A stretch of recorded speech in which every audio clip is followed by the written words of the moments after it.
Supplements is obviously such an important topic and something that people fixate upon. Another thing they fixate upon. What are the supplements you think are essential for men, kind of my age to your age? We're fairly similar. I don't think there's much difference between males and females, first of all. I think most people are going to need D3. You want K1 with D3 to help for absorption, so you want to find a D3 supplement that also has K1 in it. Magnesium, almost all adults are deficient in magnesium, so you want a good magnesium.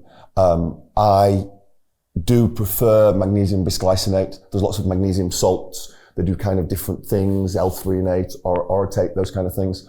Magnesium bisglycinate would be my preference. I think, let me think, what else? It's good to get omega-3s in. It's good to get a good quality omega-3. If you eat a lot of good quality fish, oily fish, or if you eat wild meat, you don't necessarily need to supplement with omega-3s. The other area that's really, really important is probiotics. Again, you don't necessarily need to supplement with probiotics if you are eating a ton of fermented food. So give me examples of what someone should eat if they want to improve their gut microbiome. Well, not everyone can tolerate these, first of all. So the problem is the people that need them the most can't tolerate them. Right. It will cause a problem. But fermented foods, sauerkraut,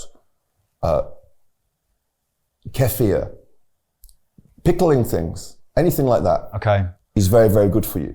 Is very good for you, assuming that your body can tolerate it. If you can't tolerate it, if you have it and it causes you a problem, the chances are you've got digestive distress in general, and then what you need to do is you should try and use it, but you've got to start really, really small.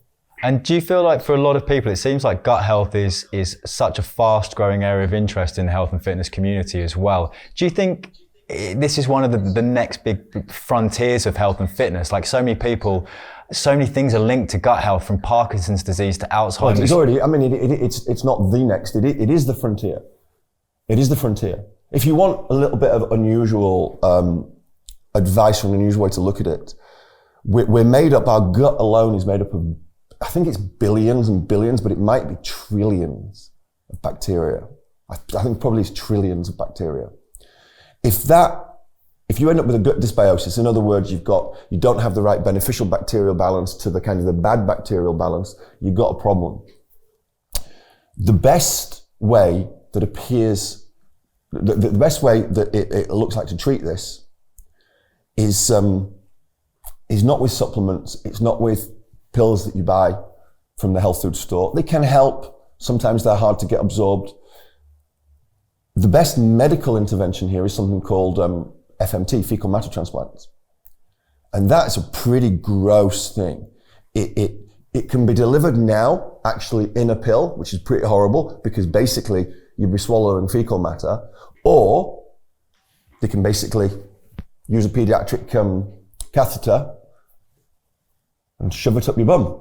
I mean, it didn't need saying, right? but thank you for clarifying. Horrible. Now, they've done studies. One of the leading studies on this is a vet. I think it's a vet in the US. And she's done thousands and thousands of dogs.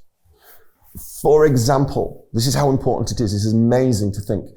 She's taken the fecal matter from a well-behaved dog, mixed it all up, and pushed it into a badly behaved dog. What do you think has happened?